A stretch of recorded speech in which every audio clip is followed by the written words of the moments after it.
É uma vida de batalha. Esse combater o bom combate significa combater contra a carne, combater contra o pecado, combater contra o velho homem, combater contra Satanás, combater contra as trevas, combater contra os reinos, combater contra os magistrados, combater a favor das almas, combater contra os inimigos da cruz. Vida intensa, ativa, vida prolífica, vida vitoriosa. Como você vai estar para a morte? Isso aqui Paulo está dizendo, chegou o tempo da minha aposentadoria. A aposentadoria só ocorre depois de um extenso período de serviço para o Estado. Aí ele vai dizer, trabalhei, agora é hora da aposentadoria. Você está pronto para se aposentar? Você tem prestado um longo, extenso período de serviço para o reino? Está pronto para se aposentar? Ou se ele te chamar agora, você não pode receber? Você não cumpriu ainda o tempo necessário. Paulo não. Foi uma vida de combate. Irmãos, não podemos estar prontos se não vivemos uma vida intensa. Deixa eu dizer e perguntar algo para você. Responda para você. Em que espécie de combate você está empenhado?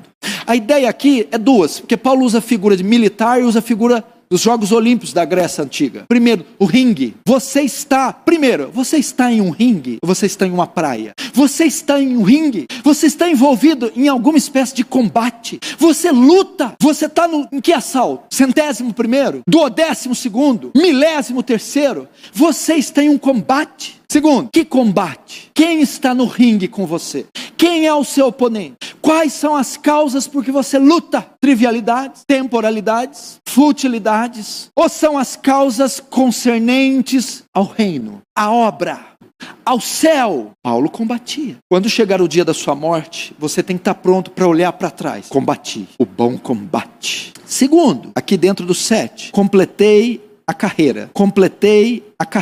Esse é um dos versículos que eu mais arrepio. Completei a carreira. O que significa? Paulo estava na prisão. Correntes no pescoço, algemas nas mãos e correntes nos pés. A prisão era escura. O alimento era precário. A prisão estava cheia de bolores. Mas não havia mais nada para Paulo realizar. Tudo que foi dado a ele, designado a ele, tudo que foi lhe incumbido de fazer, Paulo tinha feito, realizado. Plantado igrejas, escrito cartas, evangelizado, pregado, jejuado, testemunhado, feito de tudo, com todos, de todas as maneiras. Ele completou a carreira. O que significa aqui? Cada um de vocês recebeu talento. Mateus 25, a parábola dos talentos. Não há ninguém aqui, nenhum que está aqui, que não tenha recebido um dom, um talento, um chamado, um ofício.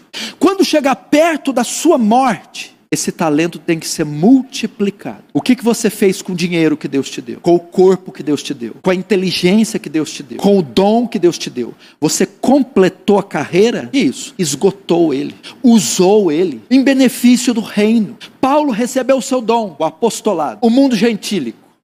Pedro separado para o apóstolo dos judeus. Paulo, apóstolo dos gentios. Paulo recebeu essa missão. Você tem que difundir o evangelho no mundo gentílico. E o seu talento é o apostolado. Pois bem, então me dê. Quanto você vai me dar? 5 talentos.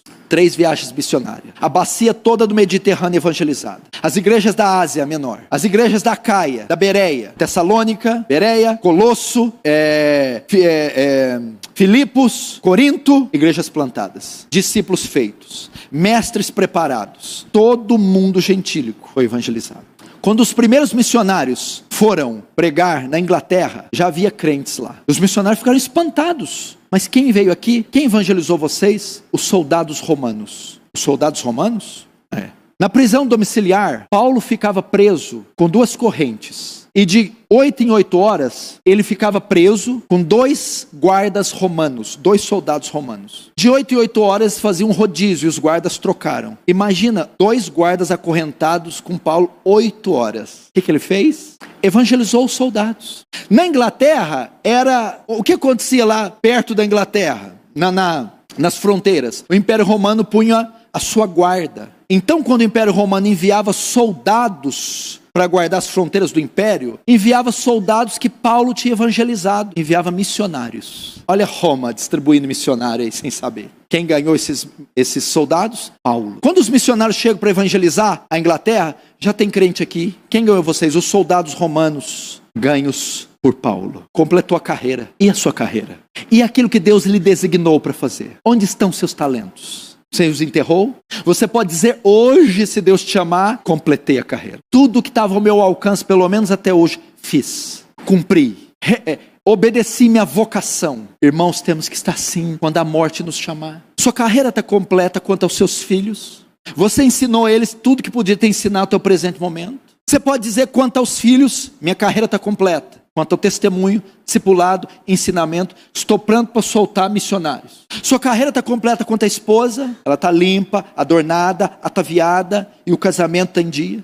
Sua carreira está completa quanto aos dons, ao chamado, ao ofício, evangelismo, diaconia, missões, o crescimento na graça e no conhecimento. Combati o bom combate, completei a carreira, guardei a fé. O que mais temos que estar prontos para a morte? Guardei a fé.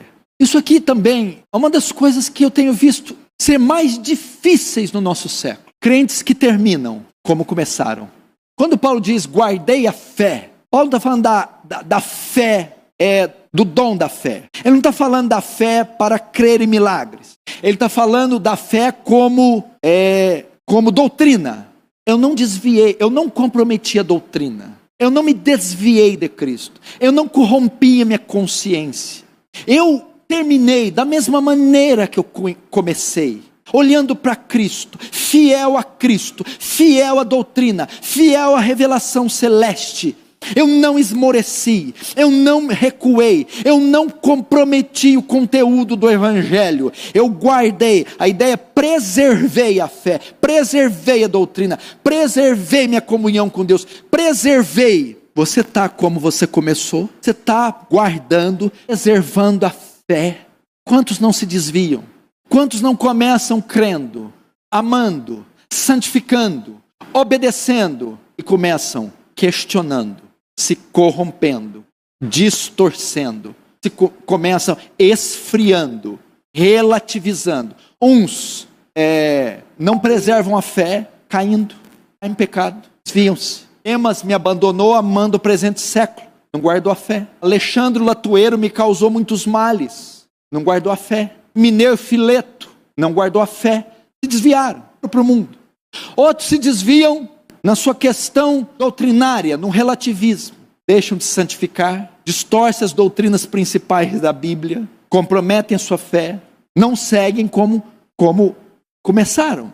E outros, doutrinariamente, começam na sã doutrina, terminam com heresias, crendo em heresias, pregando heresias, confessando heresias. Esquecem os rudimentos centrais da fé. Coam mosquitos, engolem camelos. Brigam e disputam por doutrinas secundárias, enquanto perecem com doutrinas fundamentais. Paulo estava pronto. Paulo aceitava a morte. Paulo via ela como uma realidade. Paulo estava preparado para ela. Paulo estava oferecendo o último sacrifício de uma vida toda vivida em sacrifício. Paulo tinha um ofício. Paulo tinha uma causa para combater. Todos os talentos, ele pegou 5, agora devolveu 10, ele multiplicou. Agora a fé foi preservada.